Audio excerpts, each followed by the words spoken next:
I actually probably got more concerns about the European market at the moment than I have about the US. And I mean, if I wanted to get on board in US equities, if I wanted to get exposure to equities at the moment, I think I would go for US over European.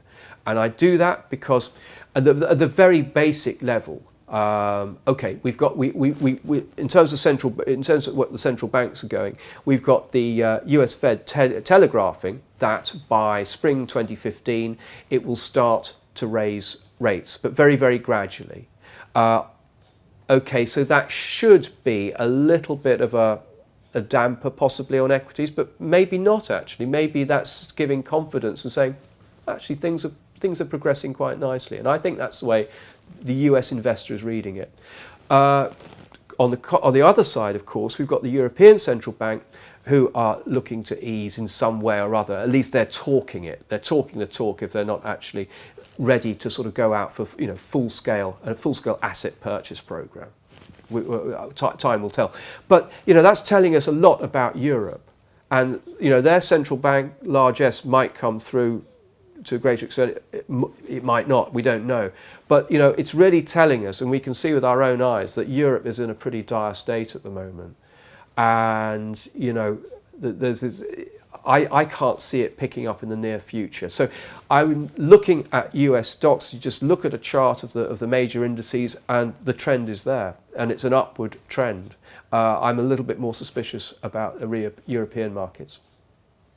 Okay, interesting. And as we speak, the Dow has just reached 17,000 and climbing further. Are the broader stock markets currently overpriced? I would say the broader stock markets are overpriced, but then I'd say they have been for a long time. The thing is, what do you do about that?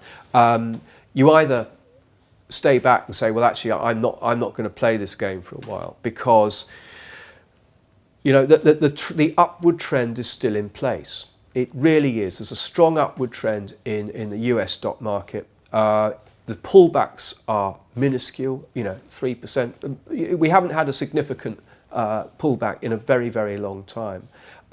It's not to say we won't, and it's not to say that we could see something very significant. But basically, stocks are being bought on any of these small pullbacks. The trend is upward, and despite all the geopolitical risk out there, despite the high valuations.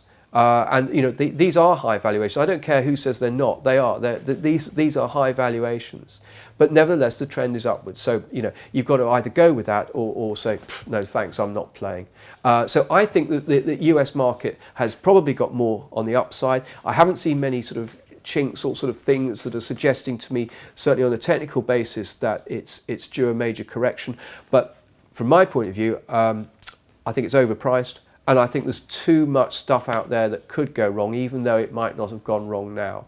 I mean, there's a great analogy, and that is that an avalanche is caused by a single snowflake, and you've got the snow falling, you've got the problems with Ukraine, you've got the problems in Syria, you've got the problems in Israel, you've got in Gaza, you've got the problems in Africa, or you name it. Where aren't there problems at the moment? And individually, they all seem to be contained, and seeing people saying, well, that's not really a major concern. That's not going to affect the market. But you start to put that all together. It just might take one thing, and suddenly, that starts the avalanche.